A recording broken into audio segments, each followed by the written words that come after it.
So, welcome to another episode of the Slaying It podcast. And today we'll move into talking about how you can actually convert your passion project into a profitable business. Basically, like a framework on where you can start. And it's like a three-step process that you can think about when starting on this journey. And in this episode, we're going to cover the three segments. And the first one is obviously to at least have an idea who your ideal audience is of the niche that you want to work with. Now, when I say niche, I would also like to, I think I have spoken about it in previous episode that you don't have to worry about like, oh no, once I niche into this specific industry, I can't explore anything else. That's not the case here. Is just to have an idea on who you'll be working with or who you're going to target so that when you create your product and services, it'll be easier to target them.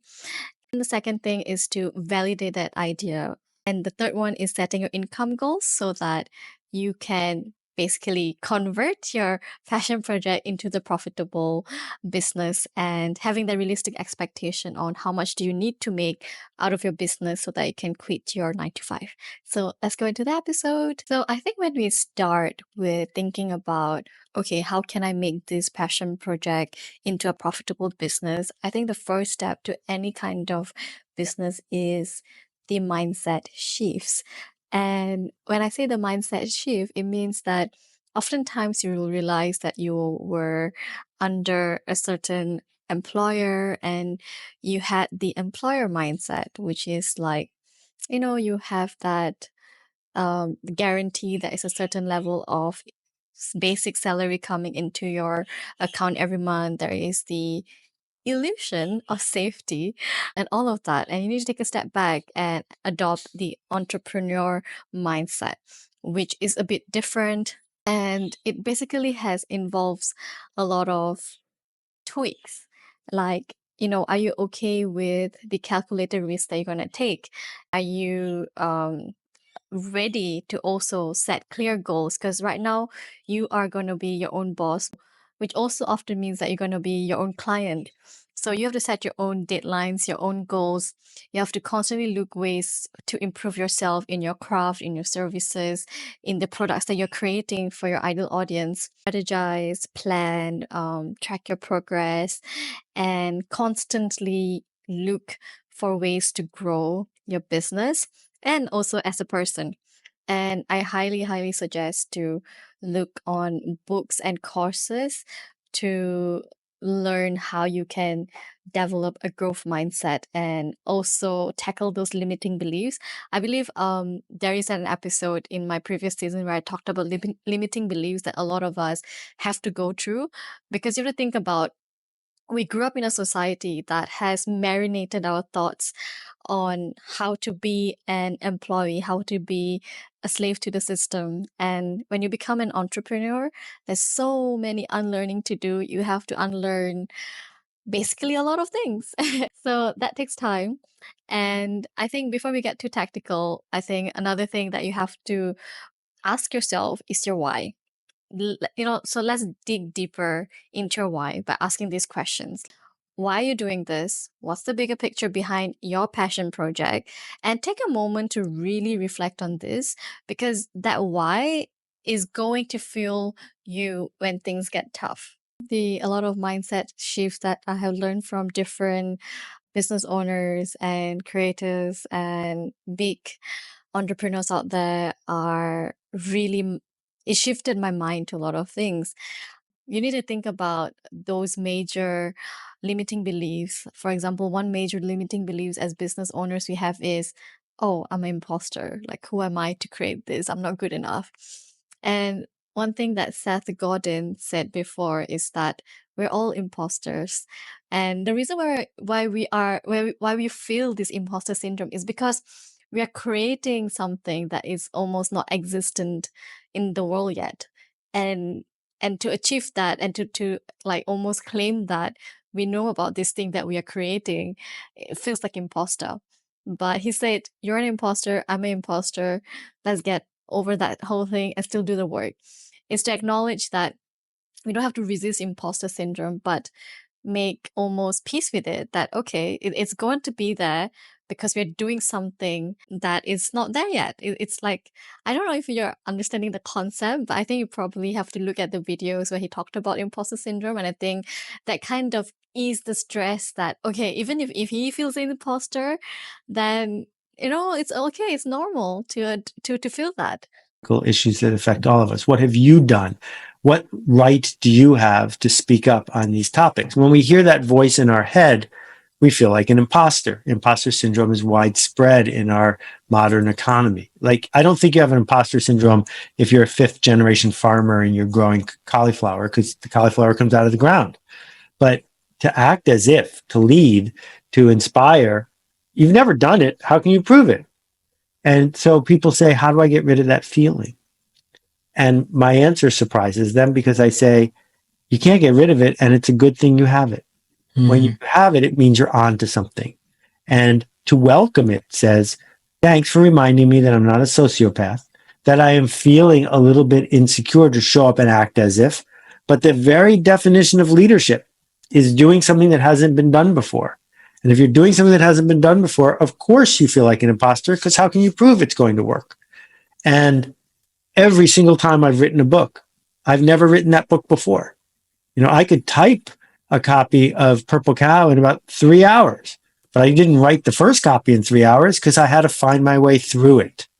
And that is the joy and privilege of our work, is that we're not typists, we're explorers.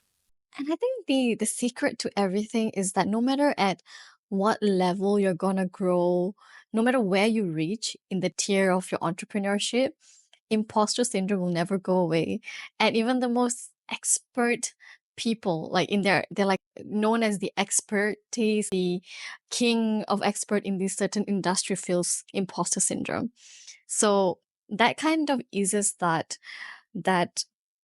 anxiety that comes with it sometimes, that but if I'm always gonna feel like that, might as well make this my friend, be okay with feeling like that, but show up anyway, do the business work anyway, do it afraid anyway. And I think that was a huge stepping stone, knowing that feeling imposter syndrome means I'm challenging myself, I'm creating something that is still not there in the world, and that's why I feel like I'm an imposter. I don't know where I'm going to be in like 5 years and from the business that I'm creating. And at the same time, like, a job like that, maybe someone who does gardening every day, he's a gardener, let's say the job that he does, like it's quite what to expect from it. But as entrepreneur, there are a lot of uncertainties for us. We do not know what it always holds. And I think that's why imposter syndrome comes in, because you feel like you're not good enough for this.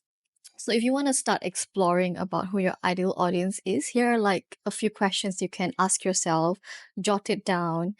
Yeah, and I think you will be closer to the answer on who is your ideal audience. Some of the questions to get you start thinking. So first you have to think about, okay, who are you naturally drawn to help? Think about the people you connect with easily, the conversations you enjoy, and the problems you are good at solving. What communities or group are you a part of? Are there shared needs or interests within those groups that your side hustle could address? What are you passionate about? Your passions often attract like minded people who might become your ideal clients. And it's also important to know what or who you do not want to work with.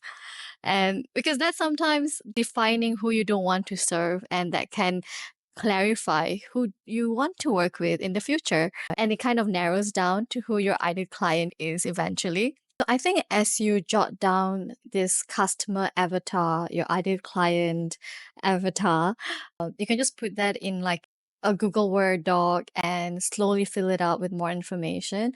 I personally tend to talk to more people via DMs and gather some information about their challenges, what they're trying to solve in their lives right now, what are their limiting beliefs, where are they from, are they like a mother struggling with kids and trying to find time on the side, what kind of business she's trying to grow, what kind of platform she's using to grow her business. All these tiny details is very important to figure out who you're going to serve.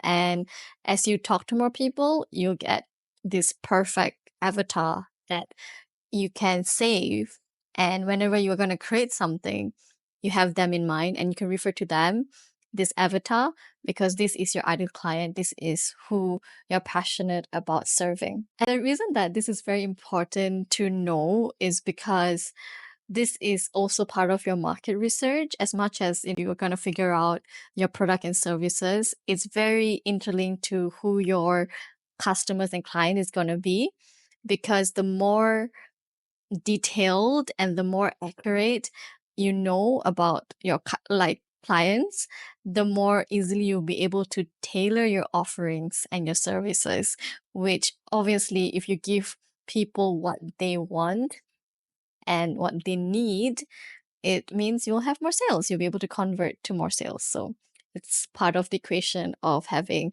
a profitable business. And the thing is that you don't have to straight away nail this whole thing. It's a process, it's a journey.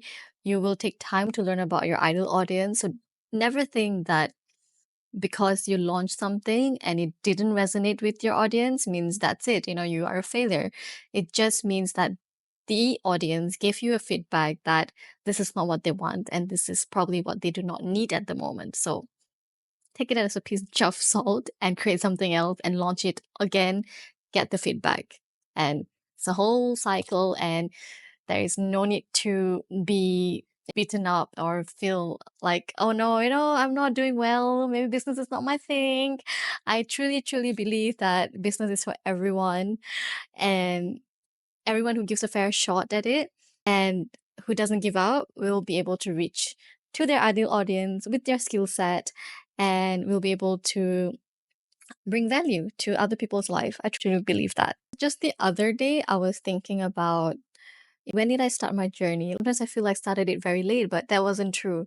My explorations started the moment I started corporate world, because I knew straight away that this is not, I can't be a corporate girly my whole life. Nothing wrong with being a corporate girly or men, but I feel like I wasn't happy there and I won't be happy there in the long term. So my mindset was, while I'm in the corporate world, I'm gonna learn as much as I can. Things that I can use when I'm an entrepreneur, be it communication skills, how to talk to vendors, talk to clients, how to interact with my coworkers, how to maybe negotiate, there's so many things that you can actually learn in your corporate world that can be brought forward to your business life, and it really enhances you when you start your entrepreneur journey. So I took like maximize the whole time that I was there, and on the side after work I used to explore different kind of business models, be it drop shipping. I was thinking like, hey, I like fashion, shall I explore something with creating clothes? Do I create a fashion brand? Trust me, I tried so many different things and every time it failed, or not really failed, but more like I didn't know if I'm gonna enjoy it. I always pivoted to the next idea. And I think the key is to continue pivoting and exploring till you hit the jackpot. And it might not be just one jackpot, it might be many jackpots. I feel like we are all multi-passionate people. Most of us are. I was speaking to those who are multi-passionate. Do not feel like you need to confine into just this one thing, because I'm a photographer. I'm also a content creator on the side. I love beauty. I love fashion. I collaborate with brands at the same time. I love working with small women-owned businesses, so I provide coaching programs for them. I have courses. I'm also an Etsy shop owner. And all this happened because I decided to explore the different realms, the different sides of my interests, and to also match up with my skill sets and also better my skill sets as I explore all these different realms. And I strongly encourage you to do so, but do not overwhelm yourself. Do not try everything at one shot. I usually give myself like 1-2 years to grow a certain aspect of my interest and see where that goes. And if it goes well, I'll continue to, keep that on the side while I explore the next passion project of mine. So don't just think that you have to stick to just one passion project. You don't need to. You can always explore multiple passion project, because you have that many interesting layers and interests and also skill sets. So with that in mind, I think I would say that create your own industry, combine all your skill sets. It will be like those Venn diagram where everything is interlinked. For example, my photography is interlinked to how I get my coaching clients, because most of the people who come to me for photography, they are having some sort of business. They are small women-owned businesses. So they do want Instagram help, like Instagram growth content hacks, okay? Or they need a coaching, or they need course, or people come to me to do their coaching, they need someone to shoot their product. So it's like interlinked. And on the side, when I do fashion and, as a content creator, that's just, I'm not really profiting out of it, but I just enjoy doing it's my hobby. I love collaborating with brands and, showcasing my fashion sense. And what else do I do? Yeah. And I like creating products, and that is helpful for business owners. So all of this gives me so much joy. And it's that feeling that I am helping someone, and I might be two steps ahead, and I want to help someone who is two steps behind and want to be where I am today. And in this journey, that is the fulfilling thing. At the end of the day, when you go to sleep at night feeling like you help someone, I think that's what we as entrepreneurs are here to do. After you figure out who your ideal audience is or have a rough idea, I think now is the time to validate your side hustle idea, the passion project that you want to convert into your profitable business. And this is where the real market research comes in. So the market research, usually people think, oh my God, it's going to be very complicated. But no, you don't have to be scared of market research. It can be a very simple process. Just think about these few questions, and you can start with, can you see others succeeding in this space? Are people already paying for what you offer? Or is this something you'll have to educate the market about? I think in this two spectrum, is this industry already there? Or is something you need to, it's a hybrid of a few things, and it's something new and people needs to be introduced to it and marinate the idea of whatever that you're offering. So also in the process, talk to people, DM, have conversation with your competitors, what they think, get on a call with them. And from there, you will have an idea of whether your side hustle is a good one to launch. So once you have a good sense of the market, it's time to validate the idea. And that means testing it out in a low risk way. And so these are a few things you can think about when you are planning to test it out in a low risk way. So think about, can you offer a beta version of your product or service? Or can you create a simple landing page to see if people signs up for your product? And then get feedback early and often so you can refine your offerings before you go all in. And like they said, fail fast and you can succeed fast as well. Because failing fast means the market is saying no, no, no, and which means you're closer to the market saying a big yes. One more thing you can do is conduct polls and surveys of your ideal clients, set up a Google form, and ask certain questions that might help you design your products and services according to those testimonials and feedbacks that your ideal client has filled up in the survey forms. In the survey forms, you can talk about, like, ask them about their challenges and what they're dealing with, what their needs. Are they willing to pay for your service and products? And if yes, how much are they willing to pay? And that will give you an idea about where people are with investing in your products and services. Thing you can do is, sometimes I've seen creators who launches things without creating it first. Like, for example, you don't have to build a full-blown course and then launch it. You can say that, hey, I'm planning to launch this course, pre-orders are open, sign up, offer a discounted price. And then when you see there's a bunch of interest, and then you create the course and then you launch it.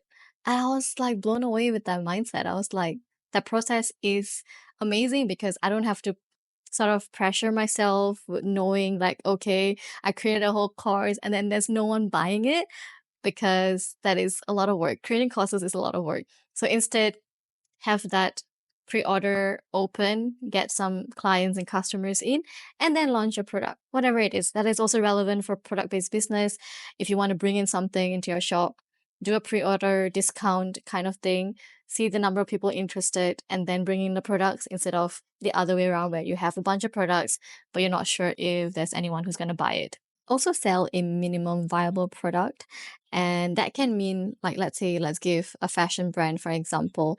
You can gather maybe 5 ethical design pieces and launch it and see the response before. And maybe you only get like 2 sizes of each instead of getting a whole range of sizes and figuring out like if everybody's going to buy it. So don't think big that much when you're starting out. Think about launching it small, testing it fast, failing fast, and eventually you'll figure out how to launch something successfully because you already know that the market said yes to the product and services that you're going to launch.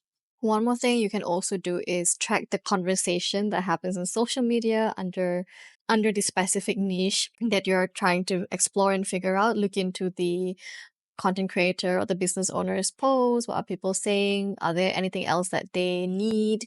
And from there also you can actually gather a lot of information. So remember that the goal of validation is to gather data and make informed decision. So be open to feedback and learn from your mistakes. Don't be afraid to make mistakes along the journey because you might make some, and that's part of the journey.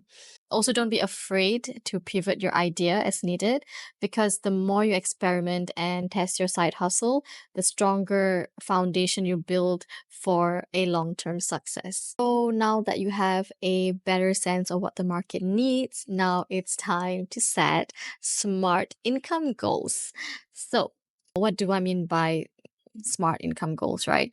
So eventually the goal is to replace your income with your side passion project and maybe pay off your debt, or you want to save for a vacation. Whatever it is that you are trying to do while you're building this passion project is usually to replace your 9 to 5 job. But if it's not, it's fine. You might have other goals. I'm just giving a generic example. So, what does SMART goals actually stand for? It's specific, measurable, achievable, relevant, and time bound. It's all in Google. The details of what each of it means, I won't go through it in this podcast, but that is a generic idea of what SMART goals stand for. So once you know your goals, you can work backward to figure out your pricing strategy, your sales targets, and the number of clients you need to attract. I like to create a simple Excel sheet to figure out the number of clients I need to enroll every month to hit my goals, or the number of courses that I'm going to sell to hit my goals. And basically, you need to figure out, okay, per month, what's the sum of money that I want to profit off my business?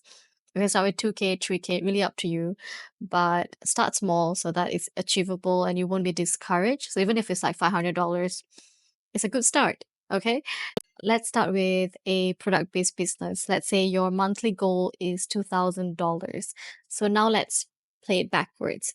So if let's say you are a handmade candle maker and each candles you're selling for $25, to hit $2,000, you need to sell 80 of them. So some considerations you might think for your niche is competition, the materials, cost, time to make each candle. You need to think about all these elements while doing the costing, but this is just an example for you to think about. The second is, let's say you want to sell a online course. So for online course, if your price point is, let's say, $199 or $200, you have to sell 10 of these per month to reach $2,000. The things that you need to consider is, let's say, the marketing reach, the cost, creation time, the time needed to create the course, and at the same time the ongoing support needed for your students who will be enrolled in the course, or even the website that you require to host this course. There's cost in that too. Another thing you might be selling is maybe art prints or digital arts, and we might be selling it for $50 per print. And for that, you need 40 of them per month to be sold. And over here, you have to think about maybe the printing cost, shipping, marketing to your niche, and so forth. This is a rough idea on how to calculate backwards. Now, let's give some examples for service-based owners. How can you, calculate for the services you provide? And let's say you are a virtual assistant. So for virtual assistant, your hourly rate might be $40 if you're doing the hourly pricing. but I'm more towards the number of clients that I take on board. So maybe let's say per client, like I said, if it's like $2,000, and my goal is maybe reach $4,000 per month. I just need to onboard 2 clients per month to reach my $4,000 goal. And on the screen, you'll see the other kind of hourly rate and hours per client per month or project base and all of that details on the screen. You can take a screenshot if you want to, but this is just a suggestion, an example for you to plan out your finance goals and be specific about it, be smart about it, and always tweak as you go. So don't be like, oh no, this is set in stone, but this is just a starting point to figure out how many sales you need per month so that it results in the profit that you get out of it and that will replace your income, current salary. Service-based businesses, you have to think about, do you want to have low products like smaller clients or like more high-paying clients or a mix of both? It's great to have different tiers, offering different tiers so that different audiences would be able to choose from different tiers according to the means, to their budget and all, and so on and so forth. So have a hybrid model if you need to sell both lower, they call it the lower ticket, higher ticket, and all of that. And lower tickets can be something like an ebook or a course or some templates, and higher tickets can be like a coaching program if you are a service-based owner. So when you're going to the pricing consideration, don't just base it off the competitors in your market. Think also about the experience you have, a price point that you're comfortable with. And at the same time, you can even do like installment plans for your clients so that it's easier on them to pay off on a daily or on a monthly basis. And think also about like how you're going to gather this client. Are you going to do marketing? Going to do more to referrals? Think about that. How you're going to gather your clients, and also like how you're going to manage this client workload. Kind of systems you're going to create, the scheduling. Some boundaries are also important when you're going to think about balancing so many different types of clients. So the tables that you are seeing right now on the screen, you can screenshot them as reference and work on your own table and be realistic about the number of clients you can handle every month if you are a service-based owner. But if you're a product-based owner, I think it's a bit more easier because you have to just think about the number of products you can deal on a daily basis. Because if you're going to be a one-man show, you have to think about all the packaging and stuff, and the shipping and the logistics that you might be handling alone. So think about a quota or the number of products you can sell every month. I feel like as long as you hit your goals, you don't have to push yourself on the first year of your business to like go overboard. You can always grow your business, grow your team to handle your products. Take some time to do the math for your side hustle. Think about how, if it's profitable, if you need to add on more tiers to reach your monthly goals, monthly income goals. And yeah, take your time to actually calculate everything. And don't be disheartened if you do not reach your goals in the first few months. Sometimes it takes years to hit your goals. It's really a journey. But I feel like as long as you do business with that genuine intention of helping people and giving value, and not just that, but bringing forth what people needs and wants, I think eventually you'll hit the jackpot and success will be yours. So remember that a profitable side hustle takes time and lots of proactive actions. So don't be disheartened if you do not see results straight away, if you do not hit your income goal straight away. It's a journey and it's different for everyone. So do not compare your journey with anyone else's journey. Just be better than yesterday and take it one step at a time. So in our next episode, we'll talk about the ugly truths about side hustle, some challenges that you might face, and I shall see you in the next one. Bye.